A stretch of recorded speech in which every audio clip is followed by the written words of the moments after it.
Welcome to நம்ம கோவை விருந்து. இன்றைக்கி நம்ம என்ன ரெசிபி பார்க்க போகிறோன்னா, நல்லா உதிரியாக ஒட்டாமல் கொலன்னு ஆகாமல் சேமியா எப்படி செய்கிறதுன்னு தான் பார்க்க போகிறோம். இந்த வீடியோவை எண்ட் வரைக்கும் வாட்ச் பண்ணுங்கள். ஒவ்வொரு இடத்துலையும் நான் ஒரு சின்ன டிப்ஸ் கொடுத்துருக்கேன். வாங்க எப்படி செய்கிறதுன்னு பார்க்கலாம். ஒரு கடாய் எடுத்துகிட்டு அதுக்கு நமக்கு தேவையான அளவு கடலெண்ணெய் ஊற்றிக்கலாம். நான் இன்றைக்கி ஒரு பாக்கெட் 200 கிராம் சேமியா தான் செய்ய போகிறேன். அதுக்கான அளவுகள் தான் இது.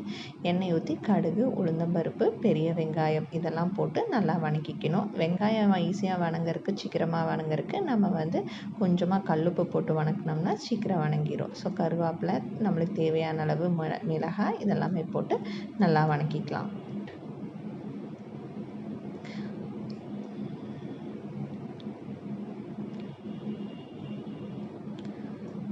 வெங்காயம் நல்லா வணங்கினதுக்கப்புறம் நம்ம தக்காளி சேர்த்துக்கலாம். தக்காளி நீங்கள் ஒரு பாக்கெட்னால் பெரிய பழம்னா ஒரு பழம், சின்ன பழம்னா 2 பழம் சேர்த்துக்கலாங்க. நீங்கள் நிறைய தக்காளி சேர்த்திங்கனாலும் கொலன்னு போயிடும். ஸோ தக்காளியோட அளவுமே நம்ம சேமியா செய்கிறப்ப ரொம்ப இம்பார்ட்டன்ட். ஸோ தக்காளி நம்ம கட் பண்ணி இப்போ போட்டுக்கலாம். தக்காளியும் நல்லா வணங்கணும். தக்காளியோட ரேஷியோவும் அதிகமாக போயிடுச்சுனாலும் கொலன்னு போயிடும். தண்ணியோட ரேஷியோ அதிகமாக போச்சுனாலும் கொலன்னு போயிடும். ஸோ மெயினாக நம்ம தக்காளி போடுறதுனாலும் போடலாம், போடாமையும் செய்யலாம். தக்காளியோட அளவும் தண்ணியோட அளவும் நம்ம கரெக்டாக பார்த்து போட்டுக்கலாம். தேவையான அளவு கொஞ்சமாக மஞ்சத்தூள் போட்டு நல்லா வணங்கிடுச்சு. இப்போ வணங்கினதுக்கப்புறம் நம்ம தண்ணி ஊற்றிக்கலாம்.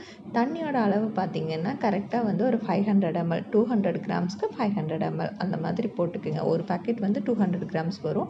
அதுக்கு நான் ஒரு சொம்பு தண்ணி, அது கரெக்டாக 500 ml வருது. தண்ணி நல்லா கொதிச்சதுக்கு அப்புறம் தான் நம்ம சேமியாவை போடணும். கொதிக்கிறதுக்கு முன்னாடியே போட்டிங்கனாலும் நல்லா ஊறி கொலன்னு ஆயிடும். ஸோ நல்லா தண்ணி கொதிச்சதுக்கப்புறம் நம்ம சேமியாவை கொஞ்சமாக போட்டு அதுக்கப்புறம் கலக்கி விட்டு மூடி வச்சுக்கலாம். நீங்கள் தண்ணி கொதிக்கிறதுக்கு முன்னாடியே போட்டிங்கன்னா ஊறி கொலன்னு ஆகி அதுக்கப்புறம் வேகறக்கே ஒரு மாதிரி கொலன்னு ஆயிருன்னு வைங்களேன். இப்போ தண்ணி ஊற்றுனதுக்கப்புறம் நம்ம சேமியாலாம் போட்டு இந்த மாதிரி நல்லா கலக்கி விட்டு நல்லா மிக்ஸ் பண்ணி விடணும். மிக்ஸ் பண்ணி விடுறப்ப பார்க்குறப்ப உங்களுக்கு தண்ணி பத்தாத மாதிரி தான் இருக்கும். ஆனால் இருந்தாலும் அந்த சேமியா மூழ்கிற அளவுக்கு தண்ணி இருந்தால் போதும். இந்த மாதிரி நம்ம ஃபுல்லாக தண்ணி மூழ்கிற அளவுக்கு இருக்கா அப்படிங்கிறத நம்ம இந்த மாதிரி எல்லாத்தையும் செக் பண்ணி பார்த்துக்கலாம். இதுக்கப்புறம் நம்ம மூடி வச்சு ஒரு 5 மினிட்ஸ் மட்டும் விடலாம். 5 மினிட்ஸே அதிகம்தான். ஒரு 3 to 4 மினிட்ஸ் மட்டும் மூடி வச்சு ஸ்லோ ஃப்ளேமில் வைக்கணும்.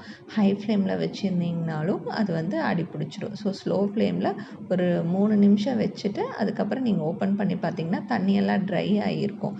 ட்ரை ஆனதுக்கப்புறம் நம்ம ஒரு 2 டைம் நல்லா கலக்கி விட்டுடலாம். கலக்கி விட்டதுக்கப்புறம் தேவையான அளவு நம்ம கொத்தமல்லி தழை போட்டுட்டு இன்னொரு 5 மினிட்ஸ் நீங்கள் அடுப்பை ஆஃப் பண்ணிவிட்டு மூடி போட்டு ஆற விடணும். ஆற விட்டதுக்கப்புறம் மறுபடியும் நீங்கள் கலக்குனிங்கன்னா உதிரியாக வரும். ஆனால் நீங்கள் அப்போவே கலக்கி விட்டுறீங்கன்னா கொஞ்சம் கொலன்னு இருக்கிற மாதிரி தான் இருக்கும்.